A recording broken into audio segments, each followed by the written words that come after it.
이슈가 됐었어요. 실제로 많은 이슈가 됐었고 공정거래위원회도 정보교환 행위를 담합으로 규제를 여러 차례 시도를 했었고 실제로 법원에서도 정보교환 행위가 담합으로 인정된 사례가 존재를 하는 반면에 또는 공정거래위원회가 적극적으로 담합으로 봐서 규제를 시도를 했지만은 법원 가서 외형상 일치가 존재하지 않는다던가 이거는 합의로 보기 어렵다라고 공정거래위원회 처분이 취소된 경우가 종종 있었습니다. 그래서 이거를 어떻게 할까 하다가 공정거래법상에 아예 사업자들 간 정보교환 행위 자체를 담합으로 보는 규정을 두자라는 논의가 여러 차례 이루어져 왔었고요.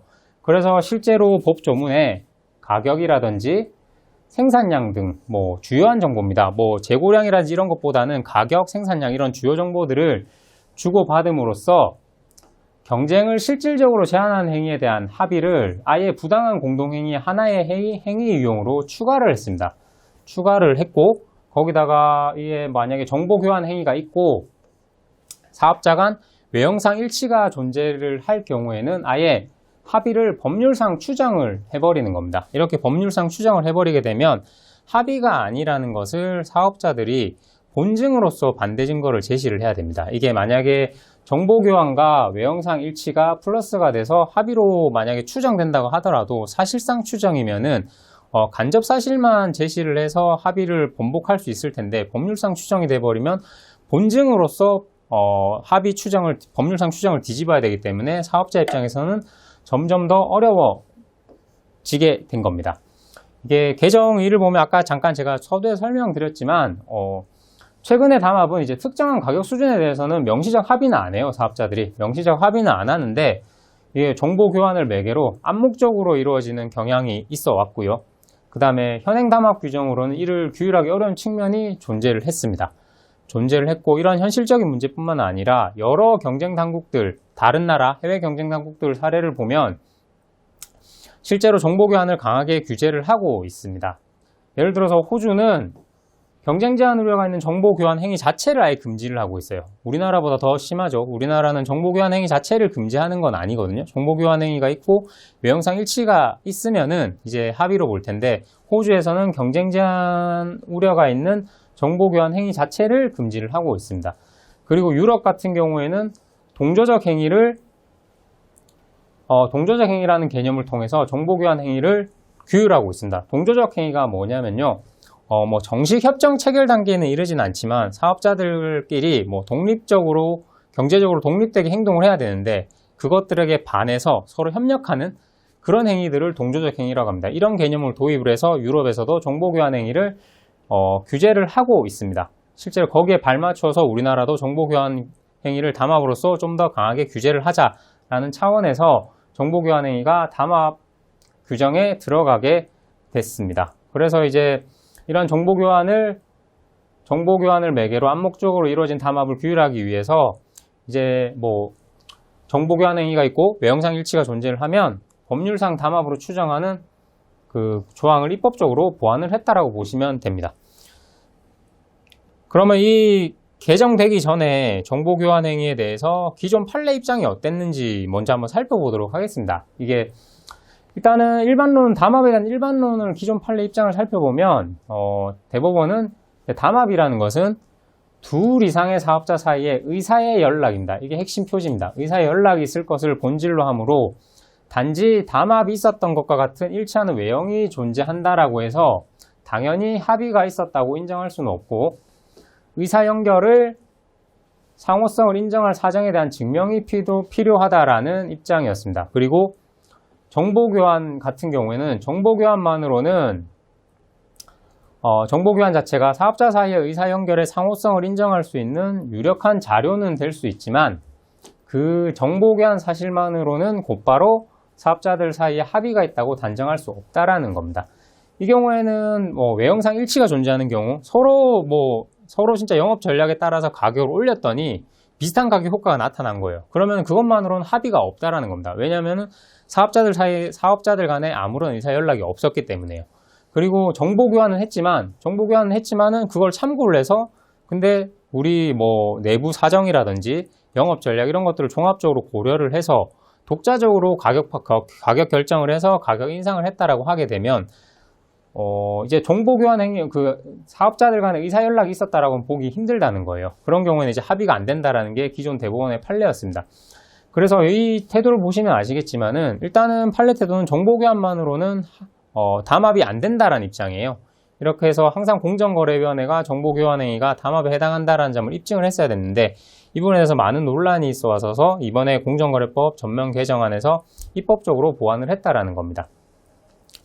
먼저 이제 정보가 교환이 되게 되면 예전에는 관련 시장의 구조와 특성, 교환된 정보의 성질 내용, 뭐 가격 정보인지, 뭐 재고량 같은 단순한 뭐 일반적인 정보인지, 뭐 시장에 공개된 정보인지 이런 것들 뭐 정보의 성질과 내용을 참고를 하고 정보 교환의 주체 및 시기와 방법, 정보 교환의 주체가 뭐 가격 결정권자인지 아니면 가격 결정하는 부서랑 전혀 상관없는 실무진에 불과한지 이런 것들을 종합적으로 고려를 하고 그 다음에 이제 정보 교환의 목적과 의도, 정보 교환 후에 가격 산출량 등의 사업자 간 외형상 일치 여부 내지 차이, 뭐 그 정도, 그에 관한 의사결정 과정 내용, 정보 교환만으로 가격 담합의 목적이 바로 달성될 수 있는지 여부 등 모든 사정을 종합적으로 고려를 해서 합의가 추인될 수 있는지를 판단을 해야 한다라는 게 기존 대법원 판례 입장이었습니다.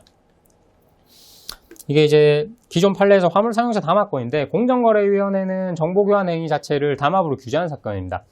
일단은 7개 화물상용차 제조사들이 판매 가격, 가격 인상 계획 등 정보 교환한 사실 자체는 인정이 됐습니다. 정보 교환 사실 자체는 인정이 됐고 근데 이제 공정위는 어떻게 봤냐면은 가격 인상 계획을 경쟁사끼리 서로 추정하거나 경쟁사가 따라올 것이다. 내가 가격을 올리면 따라올 것이라는 인식하에 공동으로 가격으로 결정했다라고 봐서 묵시적 합의를 인정을 했습니다.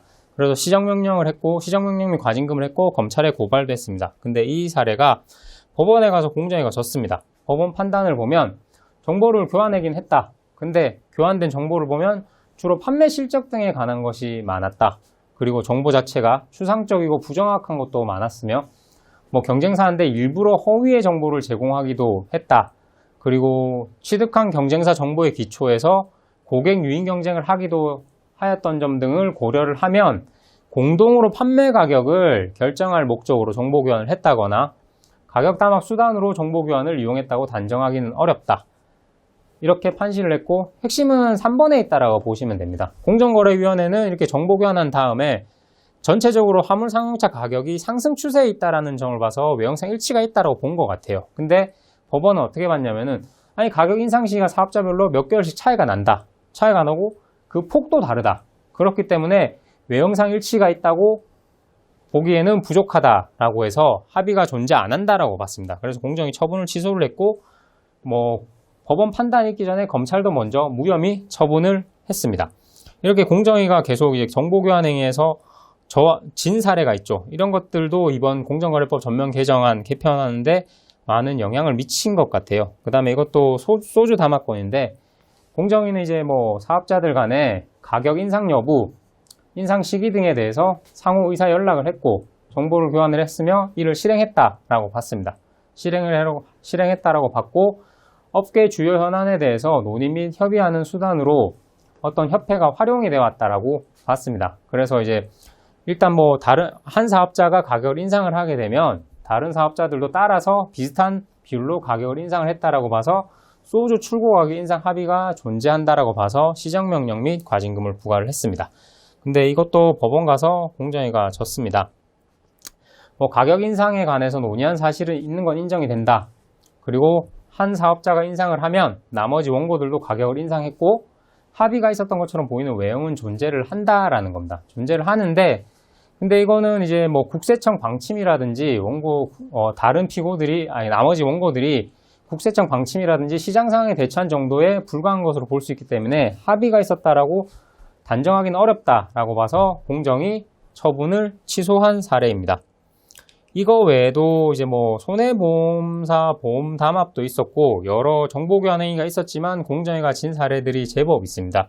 제법 있기 때문에 점점 사업자들의 그 담합하는 방식 자체는 교묘해지고 점점 발달해 가는데 이거를 규제를 못하고 있으니 이걸 좀 더 강화를 해야 되겠다라는 목적하에서 이번에 공정거래법 개정안에 정보교환행위 자체를 이렇게 공동행위 하나의 행위 유형으로 추가를 했고 아예 외형상 일치랑 정보 교환이 있으면은 법률상 추정하는 걸로 개편이 됐다라고 보시면 될 것 같습니다. 다음은 이제 기업 결합 신고 대상이 확대가 됐다라는 겁니다. 기업 결합이 뭐냐면은 사업자들, 기업들 간에 합치는 겁니다. 뭐 주식을 인수한다라든지 합병을 한다라든지 영업을 양수한다라든지 뭐 이런 것들을 통해서 AB 사업자 두 개가 있는데 AB가 실질적으로, 형식적으로는 실질적으로 하나로 합쳐지는 걸 기업 결합이라고 하게 됩니다. 이렇게 되면 인위적으로 뭐 독과점이 형성되는 하나의 방식일 수가 있기 때문에 경쟁을 제한할 수가 있게 되겠죠. 그래서 일정한 기업 결합에 대해서는 공정거래법상 공정거래위원회에 신고를 하도록 되어 있습니다. 신고를 하도록 되어 있는데 그 요건이 지금 현재 상으로는 당사자 요건, 행위 요건 두 개가 있습니다. 당사자 요건으로는 규모 요건만 있어요. 규모 요건만 있고 이 인수 금액, 이 A가 B 사업자를 인수하는데 얼마의 가격으로 인수를 하느냐 이런 거에 대한 그 요건은 없어요. 그래서 이번 개정안에서 그게 개정이 됐고요. 일단은 기존 현행 공정거래법상의 기업결합 신고 대상 요건을 먼저 한번 살펴보겠습니다. 기업결합에 참여하는 당사회사들의 직전 사업년도 자산총액 또는 매출액 기준을 충족을 해야 됩니다.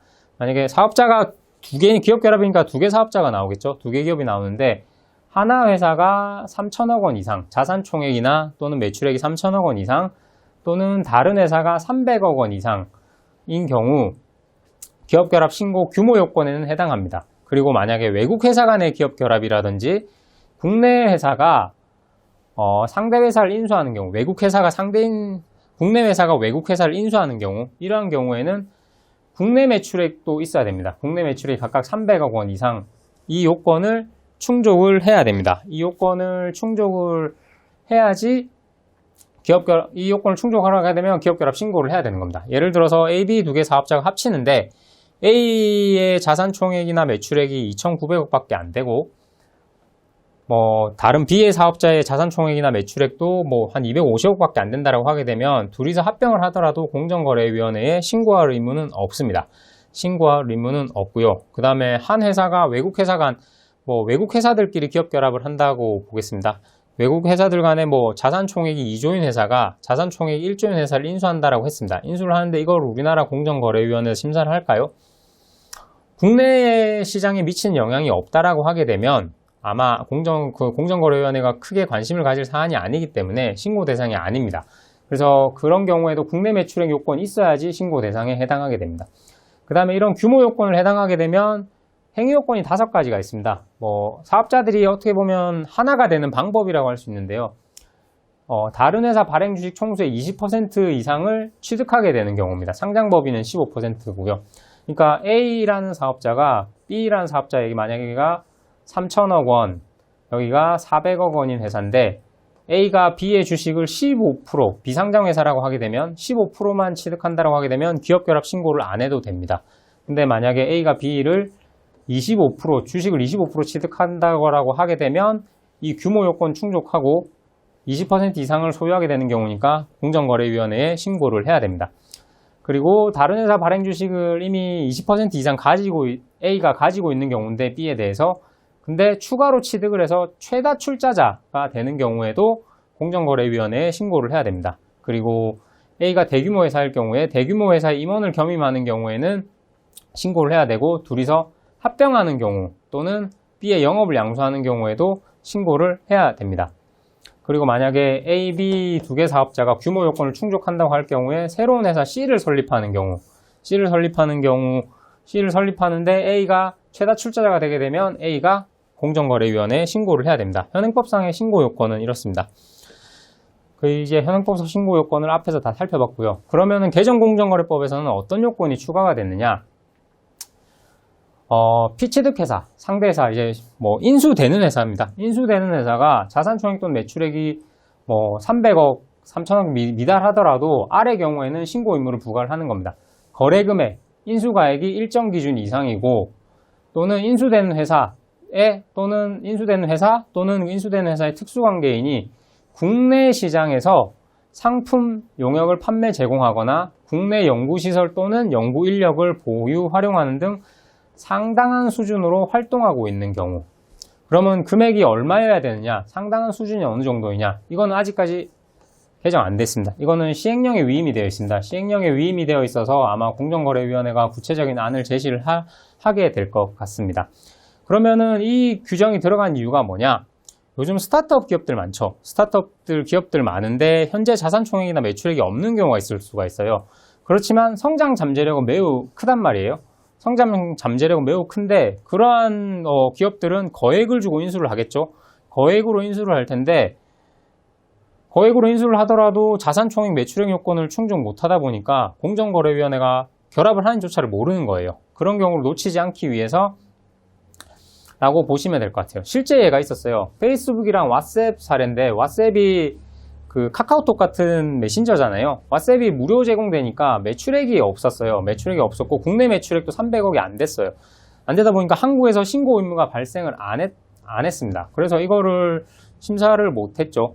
근데 페이스북 같은 경우에 왓츠앱을 인수하는 이유가 뭘까요? 왓츠앱이 고객이 숫자가 엄청나면 그 고객을 전부 다 페이스북의 고객으로 인수할 수가 있겠죠. 그러면 페이스북은 더 커질 테고 페이스북의 힘은 더 강해질 테고, 근데 그런 것들을 심사를 못하는 문제가 생겼다라는 겁니다. 그래서 얼마에 인수하느냐, 상대방 회사를 얼마에 인수하느냐, 인수가액을 새로운 기준으로 설정을 하게 됐습니다. 그리고 이제 금액이라든지 국내 시장에서 상당한 수준으로 활동하는 정도가 어느 정도인지는 시행령으로 규정할 예정입니다.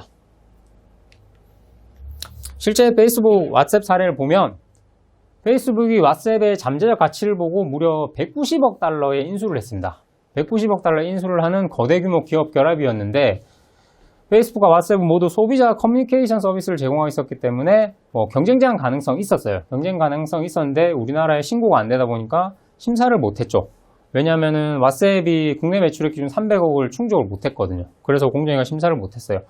참고로 말씀드리면 페이스북과 왓츠앱은 일단 통과해서 합쳐졌습니다. 합쳐졌는데 최근에 미국 연방거래위원회 FTC에서 이 두 개 회사 합쳐져서 이제 경쟁 기업들을 고의적으로 제거를 해서 시장 지배력을 강화하고 경쟁을 제한했음을 이유로 두 앱에 대한 매각 명령을 구하는 소송을 제기를 해서 소송이 진행 중인 것으로 알고 있습니다. 그렇게 이제 거래 금액 기준이 도입 필요성을 우리나라에서도 느끼게 됐고 여러 차례 논의가 이루어졌어요. 공정위에서도 여러 차례 이제 로펌 변호사들을 불러가지고 이 기업결합 신고라든지 기업결합 쪽에 대해서 현행 이슈가 뭔지 이런 것들을 논의를 여러 차례 했었고요. 여러 차례를 해서 결국에는 인수금액, 거래금액 기준이 도입이 되게 됐습니다. 매출액 자산 총액 규모는 작지만 성장 잠재력이 커서 향후 이제 경쟁 제한 우려가 큰 기업결합도 공정거래위원회가 심사를 할 수 있게 된 겁니다. 물론 이제 공정 신고를 안 되더라도 공정위가 심사는 할 수 있어요. 공정거래법상 심사는 할 수 있는데 신고가 안 되면은 공정거래위원회가 어떠한 기업결합이 일어나고 있는지 다 알 수는 없잖아요. 그래서 일단은 신고를 하게 돼서 공정거래위원회가 꼭 심사를 할 수 있게 됐다라는 점이 큰 시사점이라고 할 수 있을 것 같아요. 그리고 이제 특히 요즘 온라인 플랫폼이란 디지털 플랫폼 등 신산업이 있는데 현재는 매출액이 미미한 경우가 많은데 향후 기업 가치가 현저히 상승하게 되면 경쟁 제한 가능성이 점점 커진다고 볼 수 있을 겁니다. 그런 경우 그런 기업 결합들에 대해서도 미래 기업 가치를 반영해서 인수 금액을 정하겠죠. 그럼 인수 금액 일정 금액을 넘게 되면 기업 결합 심사를 하기 때문에 경쟁 제한을 하게 되는 기업 결합에 대한 공정위 심사 권한이 더 강화됐다라고 볼 수 있을 것 같습니다. 참고로 이미 거래 금액으로 해외 신고 기준을 하고 있는 나라들이 제법 있어요. 미국도 있고 독일도 있고 베트남도 있습니다. 미국 같은 경우에는 이제 거래 금액이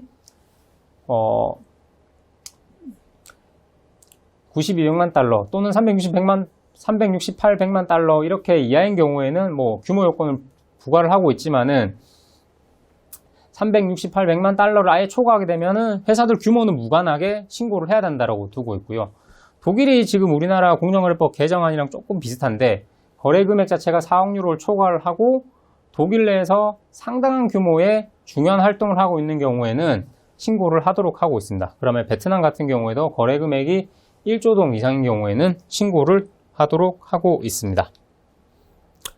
예, 지금까지 2강 경쟁법제 부분, 담합이랑 기업결합 부분 살펴봤습니다. 이 부분은 지금 경쟁법제 중에서 두 가지만 별도로 떼놓고 본 부분은 조금 중요한 부분이라서 두 개 부분만 좀 자세하게 살펴봤습니다. 일단 2강 경쟁법제 개편 부분 첫 번째 부분은 여기서 마치고요. 다음 시간에 경쟁법제 두 번째 부분 살펴보도록 하겠습니다.